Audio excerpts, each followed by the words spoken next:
It started on an ordinary Thursday evening, Emily walking home from work beneath the pale glow of flickering streetlights. The air was crisp, and the city hummed with distant traffic, but she felt it first as a weight on her shoulders, a subtle, inexplicable unease. Her steps quickened, though she could see no one. Every reflection in shop windows seemed to stretch and twitch in unnatural ways, and shadows lingered where they shouldn't. She laughed nervously, telling herself she was imagining things, yet a prickle ran down her spine as a shadow darted across the pavement behind her.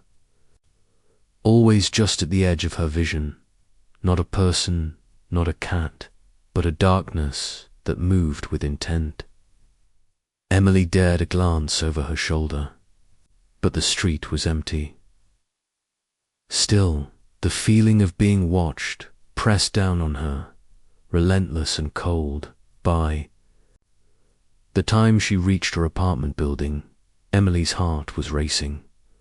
The lobby was empty, dimly lit, and silent, except for the faint hum of the elevator. She pressed the button for her floor, telling herself she was tired. That stress from work was making her paranoid, yet the shadows seemed to stretch, elongated across the hallway as she stepped out of the elevator, creeping along the walls with impossible precision. Her apartment door clicked shut behind her, locking it instinctively.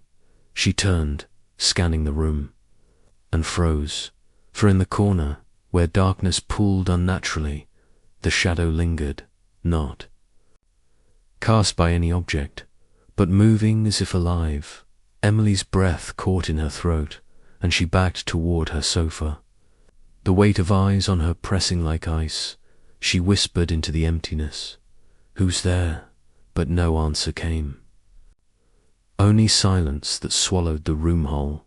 By midnight, the shadow had grown bolder, skittering along walls and ceiling, twisting in ways no human body could. Emily felt it crawl closer, wrapping her in dread. She tried to turn on lights, tried to call a friend, tried to reason, but the darkness mocked her, pooling in corners, under furniture, behind doors. It was patient, waiting, knowing she was trapped, and she understood, with chilling certainty, that whatever followed her didn't intend to leave. The next morning. Emily awoke to the sunlight creeping through her blinds, but the relief was fleeting. She felt the shadow before she saw it, a smothering presence clinging to the corners of her apartment, lingering behind furniture, creeping along the walls.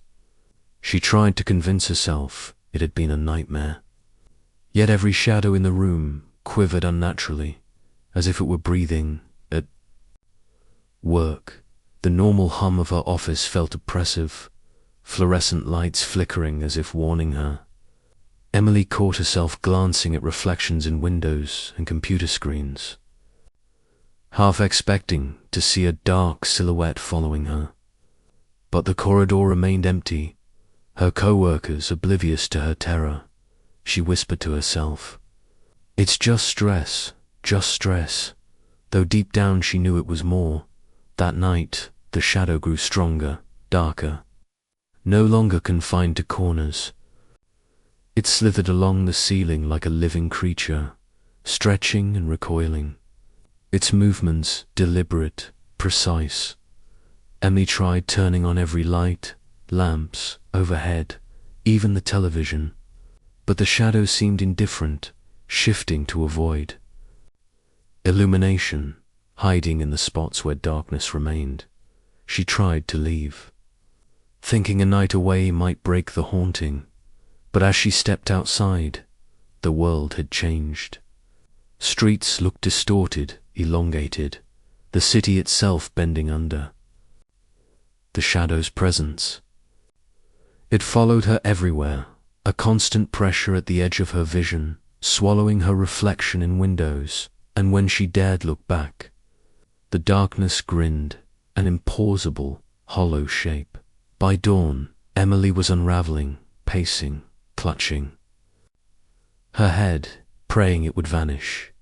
But she noticed something horrifying. The shadow imitated her. Every twitch, every step, every movement mirrored in cold, unnatural mimicry. It didn't just follow. It studied, it learned, it was patient, silent, and cruel. Emily realized she could no longer ignore it, no longer pretend. She whispered into the darkness, demanding it to leave, but the shadow's presence only grew stronger, enveloping her in a chill that went beyond cold, reaching deep into her bones, into her mind, into the fragile corners of her sanity. She understood, with trembling certainty, that running was useless and fighting was impossible.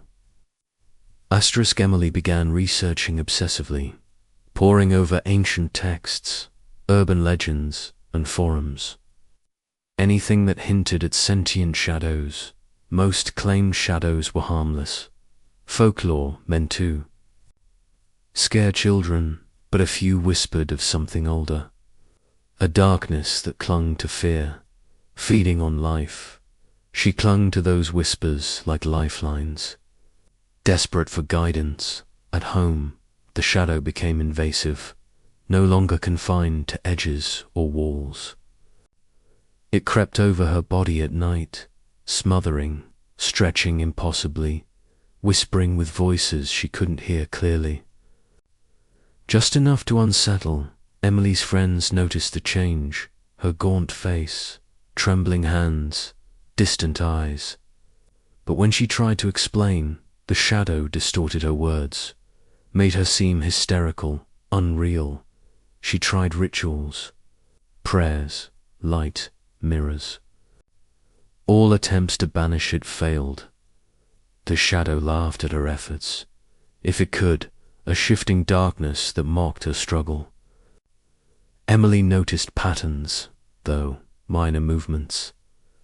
Almost like the shadow had weaknesses.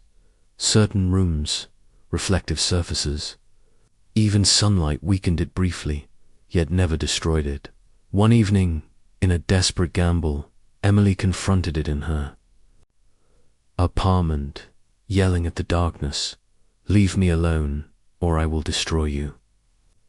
And for a moment, the air went still. She thought she had succeeded, relief washing over her. But then the shadow rippled, expanding violently. And from it came a form, a tall, faceless silhouette with elongated limbs, whispering promises she couldn't understand, yet she felt them, chilling, invasive, like poison in her mind.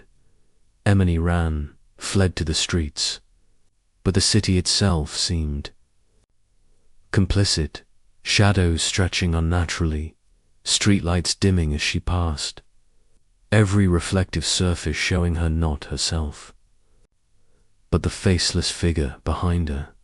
She realized then, with heart-stopping clarity, that it wasn't bound by walls. It didn't need a doorway.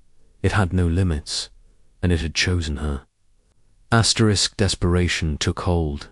Emily left everything, apartment, friends, work, fleeing to the countryside, hoping isolation might help. But even there, at night, the shadow found her, slipping between trees, hiding in moonlit fields, merging with darkness. Its patience was infinite, and it never tired. It moved with intent, always closing in, always studying, always waiting for the perfect moment. Emily tried barricades, candles, salt, anything that might keep it at bay, but the shadow adapted. Flowing beneath, around, inside, it had become part of her life, inseparable from her existence.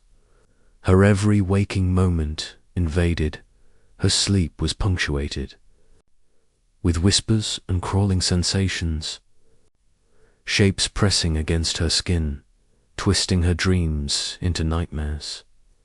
She felt herself eroding, becoming hollow.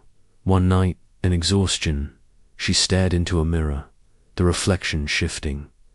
The shadow now a perfect mimic of herself, except for the face, featureless, endless void. And Emily realized with horror that the shadow wasn't just following her, it was becoming her, learning her. Waiting for the moment to replace, she screamed. But the sound was swallowed by darkness, the air itself pressing down, thick, suffocating. The next morning, neighbors found an empty house, lights on, dishes on the counter, but no sign of Emily. Only a shadow lingered in the corners, darker than the morning sun should allow, patient, eternal, waiting for the next person foolish enough to notice.